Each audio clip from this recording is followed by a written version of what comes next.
Hi welcome back to my channel. ഇന്നത്തെ video എന്ന് പറയുന്നത് തംബ്നെയിലിൽ കണ്ട പോലെ തന്നെ ഡിഗ്രി പ്രിലിംസ് തേർഡ് സ്റ്റേജ് എഴുതാൻ പോകുന്ന ഉദ്യോഗാർത്ഥികളോട് എനിക്ക് പറയാനുള്ള കാര്യങ്ങളാണ്. അത്ര വലിയ ആധികാരികമായിട്ട് പറയുകയൊന്നുമില്ല ചെയ്യണത്.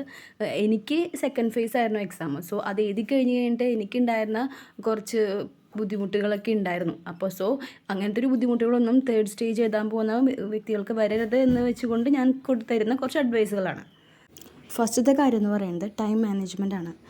ഞാൻ എന്താ ചെയ്തതെന്ന് വെച്ച് കഴിഞ്ഞാൽ ആദ്യം തന്നെ ഇംഗ്ലീഷ് പേപ്പർ ഇംഗ്ലീഷ് ചെയ്തു. ഇംഗ്ലീഷ് ക്വസ്റ്റ്യൻസ് അറിയാവുന്നതിട്ടാണ്. ഫസ്റ്റ് നമുക്ക് വായിക്കുമ്പോൾ നമുക്ക് പെട്ടെന്ന് കിട്ടുന്ന ക്വസ്റ്റ്യൻസിൻ്റെ ആൻസർ ഉണ്ട്. അതൊക്കെ ആദ്യം തന്നെ പെട്ടെന്ന് ചെയ്തു. ദെൻ മലയാളം അങ്ങനെ അറിയാവുന്നതൊക്കെ വേഗം ചെയ്തു. മാത്സും അങ്ങനെ പെട്ടെന്ന് കിട്ടുന്ന കാര്യങ്ങളൊക്കെ വേഗം ചെയ്തു. അത് കഴിഞ്ഞിട്ടാണ് GK പോകുന്നത്.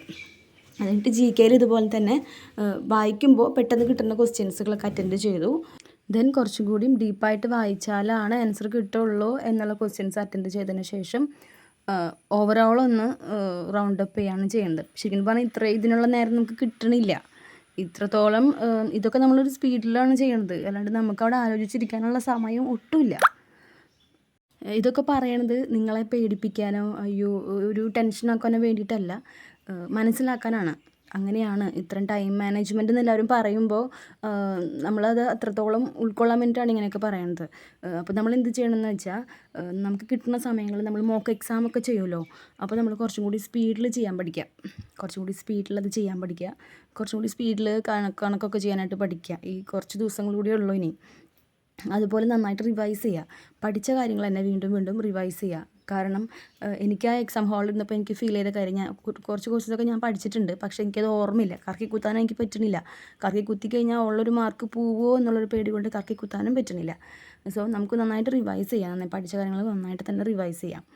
പിന്നെ ഇപ്പം നിങ്ങൾക്ക് മുമ്പിൽ 2 പേപ്പർ ഓൾറെഡി ഉണ്ട്. അപ്പോൾ ഈ 2 പേപ്പറും വെച്ച് കണക്റ്റഡ് ഫാക്ട്സ് നന്നായി പഠിക്കുക.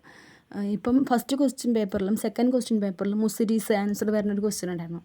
അപ്പോൾ കണക്റ്റഡ് ഫാക്റ്റ് എന്തായാലും ചിലപ്പോൾ തേർഡ് പേപ്പറിൽ വരാൻ സാധ്യതയുണ്ടെന്നാണ് തോന്നുന്നത്. അപ്പോൾ കണക്റ്റഡ് ഫാക്ട്സ് നന്നായി ഒന്നുകൂടി പഠിക്കാൻ ശ്രമിക്കുക. കണക്റ്റഡ് ഫാക്ട്സ് പഠിക്കാൻ ശ്രമിക്കുക.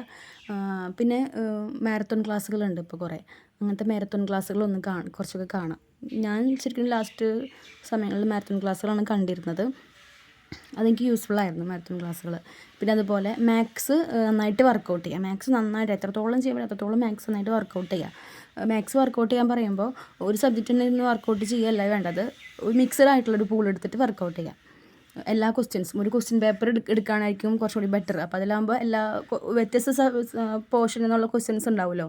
അപ്പോൾ നമ്മൾക്ക് അങ്ങനെ ചെയ്യുന്നതാണ് ഏറ്റവും ബെറ്റർ. പിന്നെ അതുപോലെ ഇംഗ്ലീഷ് PYQ തന്നെയാണ് ബെറ്റർ. PYQ ക്വസ്റ്റ്യൻസ് വർക്കൗട്ട് ചെയ്യുക. അതുപോലെ മലയാളവും. അറ്റ് ലാസ്റ്റ് നമ്മൾ എന്ത് ചെയ്യുക, നമ്മൾ ടെൻഷൻ പരമാവധി കുറയ്ക്കുക. ടെൻഷനുണ്ട്, ശരിയാണ്, ടെൻഷൻ ഉണ്ടായിരിക്കും, എല്ലാവർക്കും ടെൻഷൻ ഉണ്ടായിരിക്കും. പക്ഷേ ഈ ടെൻഷനെ കൊണ്ട് നമുക്ക് പ്രത്യേകിച്ച് ഉപകാരമൊന്നുമില്ല. പിന്നെ നന്നായിട്ട് ഉറങ്ങാണ്ടൊക്കെ ഇരിക്കുമ്പോൾ അല്ലെങ്കിൽ ടെൻഷനൊക്കെ അടിച്ചിട്ടുണ്ടെങ്കിൽ ചിലപ്പോൾ ക്വസ്റ്റ്യൻ പേപ്പറിലുള്ള ക്വസ്റ്റ്യൻ ആയിരിക്കില്ല നമ്മൾ വായിക്കണത്. അതിൽ ശരിയാണെന്ന് പറയും, ശരിയാണുള്ളത് ടിക്ക് ചെയ്യാൻ പറയും, നമ്മൾ തെറ്റായത് ടിക്ക് ചെയ്യും. അങ്ങനെയൊക്കെ ഉണ്ടായിട്ടുണ്ട്. സോ ടെൻഷൻ പരമാവധി കുറയ്ക്കുക. നല്ല കൂളായിട്ട് പോയി എക്സാം ചെയ്ത് തല പോണ കേസൊന്നുമല്ലല്ലോ. ഈ എക്സാം ഇല്ലെങ്കിൽ അടുത്ത എക്സാം വരുന്നുണ്ട്, അടുത്ത എക്സാം നമുക്ക് പിടിക്കാമല്ലോ. അങ്ങനത്തെ ഒരു മൈൻഡിൽ പോയിട്ട് എക്സാം എഴുതുക. അപ്പോൾ ഇത്രയേ ഉള്ളൂ ഇന്നത്തെ വീഡിയോ. എല്ലാവർക്കും യൂസ്ഫുള്ളായി എന്ന് വിചാരിക്കുന്നു. യൂസ്ഫുള്ളായെങ്കിൽ കമൻറ്റ് ചെയ്യുക, സബ്സ്ക്രൈബ് ചെയ്യുക, ലൈക്ക് ചെയ്യുക. നിങ്ങൾക്ക് എന്തെങ്കിലും സംശയങ്ങളൊക്കെ ഉണ്ടെങ്കിൽ ചോദിക്കുക. സോ എല്ലാവരും നന്നായി കൂളായിട്ട് എക്സാം എഴുതുക, നന്നായി പഠിക്കുക. അപ്പോൾ താങ്ക് യു.